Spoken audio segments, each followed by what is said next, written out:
Hi everybody. In today's lesson we're going to be practicing rounding to the tens place, and we'll just have some practice problems we do together.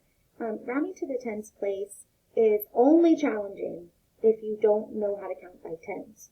And so just to practice, when we count by tens, we are literally skip counting by 10. And that repeats whether you're at 110 or 120.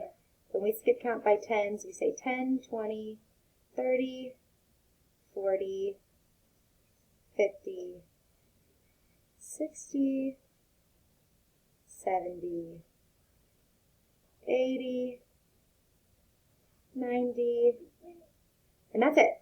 100 isn't counting by tens. We get to 100, we're done. Now we're rounding in the hundreds. So in order to round to the nearest tens, you need to know how to skip count by tens and know benchmark numbers.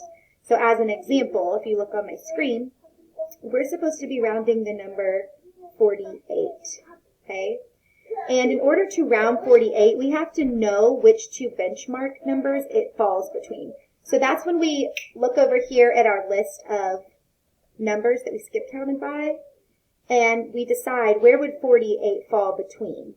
And if we skip count by by tens, and we look at our simple list, well then I automatically know that 48 falls between 40 and 50. So I've created this number line here, and you can see my number line starts at 40 because 48 comes after that. Like, look at, there's a 4 in the tens place. So I know 48 is somewhere within the 40s, right? And it's definitely not any bigger than 50. And I really just want to know, is 48 going to be closer to 50 or closer to 40? Okay? So usually we find our two benchmark numbers, and that would be 40 and 50, because 48 comes between the two. If we want to break this down even more, I can even find the midpoint. I know that 45 is right in the middle of 40 and 50. Okay? And then I plot 48 on my number line right here. And I can literally see, looking at this picture, looking at this number line, I can see that 48 is very close to 50. So since I'm just rounding in the tens, I now know 48 would round to 50 because it's closer to 50 than it is to 40. Okay? So we're going to try with some other examples.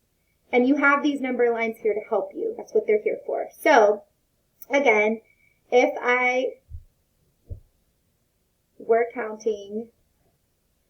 skip counting, because I'm just rounding to the tens, when I skip count by tens, these are the numbers I land on. So 10, 20, 30, 40, 50, 60, 70, 80, and 90.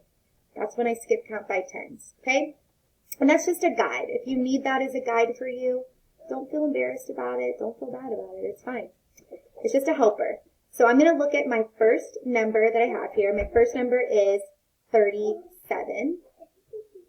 I'm going to highlight that so you can see the first number I have is 37. And I'm going to look up here at my numbers. If I skip count by 10, I'm wondering what 37 would fall between. Well, I know it doesn't come between 10 and 20. Because if I count 10, 11, 12, 13, 14, 15, 16, 17, 18, 19, 20, I'm never going to land on 37. I need to find which two benchmark numbers does 37 fall between. Well, I know it's in the 30s, and it's definitely not bigger than 40. So these should be my two benchmark numbers. So I'm going to go ahead and type 30.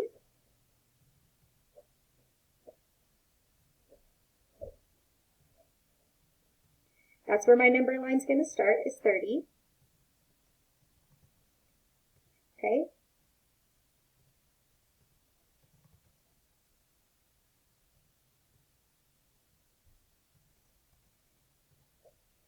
Sorry. Okay? So I know that my benchmark number here is 30. And 37 is going to fall somewhere on this number line. And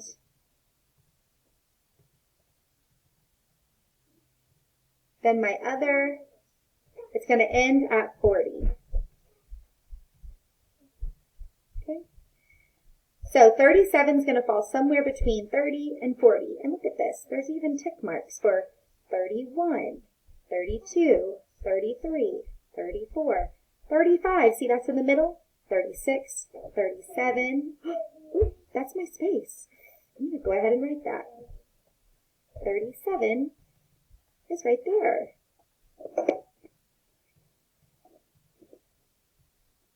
And then, of course, I'd have 38, 39, and 40. But since I already know where 37 is, I'm going to go ahead and just highlight that on my number line. And all I have to do right now, you guys, is literally look at my number line. Look where 37 is. Is 37 closer to 30 or is it closer to 40? Well, it's clearly closer to 40. So 37 rounded to the nearest 10 is 40.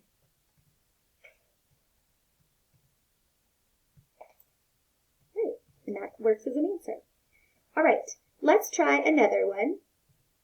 And I'm going to get rid of my highlight there. Okay. Let's now try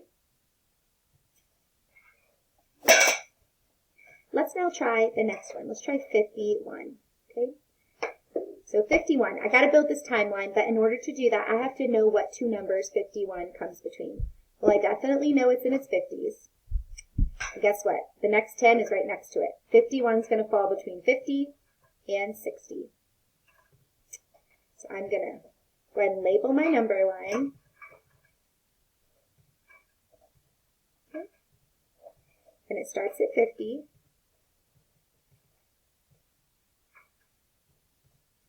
And then I'm going to label the other side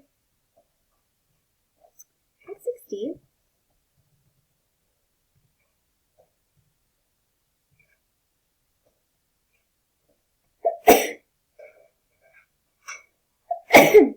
And again, we have these lovely little tick marks here to help me count. So I'd have 51, that sounds familiar, 52, 53, 54, 55, 56, 57, 58, 59, and then 60. That's what this number line helps us do. But again, I'm just plotting the number 51. So I'm going to put it right here because that's where it goes. 51 comes right after 50. Okay. Then I'm just going to highlight that on my number line so I can see it. So right here. And again, I should be able to look right at my number line and clearly see what 51 is closest to. Is it closer to 50 or is it closer to 60? Well, it is very, very close to 50. So what that means is that 51 rounded to the nearest 10 is 50. All right, let's do another example.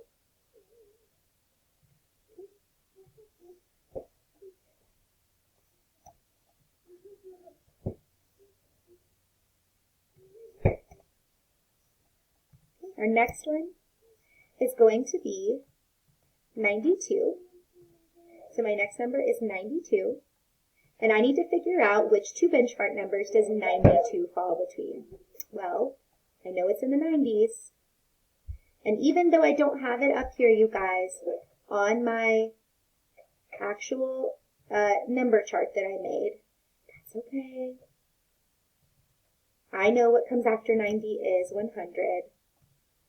So if I am trying to draw 92 on a number line, I know that my number line is going to start with 90 because 92 is part of the 90s. And my number line is going to end at 100 because that's the next 10. Okay. So I'm going to make my number line 90.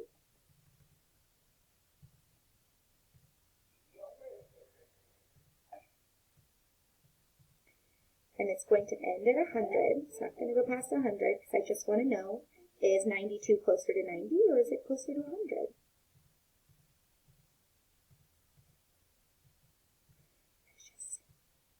Okay. And now I'm just going to use these tick marks. So 90 is where I start. 91, 92, 93, 94, 95, 96, 97, 98, 99, 100. Now remember, I'm plotting 92. So when I counted 90, 91, 92, 92 would be on that second little tick mark, right here.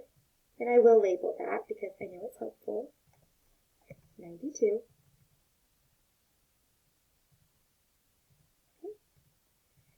So now I literally just look at my number line. Is 92 closer to 90 or is it closer to 100? Well, if I look at my number line, I can clearly tell that 92 is closest to 90. 92 rounded to the nearest 10 is 90. All right, we have one more example left, and that is with the number 86.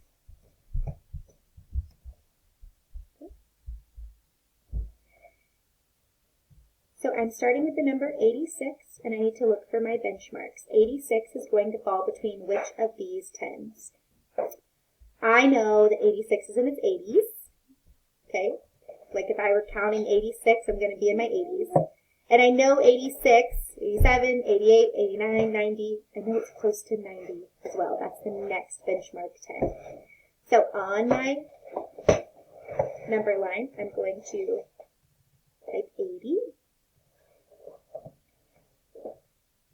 That's where my number line starts. And then I'm going to put 90 at the other end. Okay.